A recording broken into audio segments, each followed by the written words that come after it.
Friends, இப்போ நம்ம இதில் வந்து அகநானூரோட தொகுப்பு முறையும் பிரிப்பு முறையும் பற்றி பார்க்க போகிறோம். ஸோ இதோட தொகுப்பு முறைக்கு வந்து ஒரு ஒழுங்கு இருக்குது. அது என்னென்னா, திணை வரை 5 திணையிலையும் வந்து பாடல்கள் இருக்குது.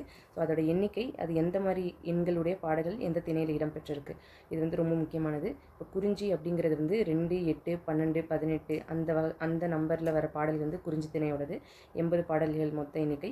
முல்லை வந்து 4, 14, 24, 34 அப்படிங்கிற பாடல்கள்லாம் வந்து இந்த திணை கீழே வரும். மொத்தமான பாடல் எண்ணிக்கை 40. மருதம் வந்து 6, 16, 26, 36 40 பாடல்கள்.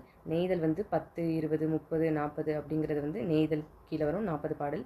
பாலை வந்து ஒற்றைப்படையில் வருது 1, 3, 5, 7, 9 வந்து மொத்தம் வந்து 200 பாடல்கள். இன்னொரு முக்கியமானது வந்து என்னென்னா, அகநானூரோட பிரிப்பு முறை.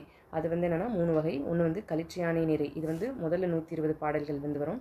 மணிமேடை பவளம் வந்து 121 300 பாடல்கள், மொத்தம் 180 பாடல்கள். அடுத்தது நித்திலக்கோவை, இது வந்து 301 பாடல்லேருந்து 400 பாடல் வரைக்கும், மொத்த எண்ணிக்கை வந்து 100 பாடல்கள். இது ரொம்ப இம்பார்ட்டன்ட், நோட் பண்ணிக்கோங்க.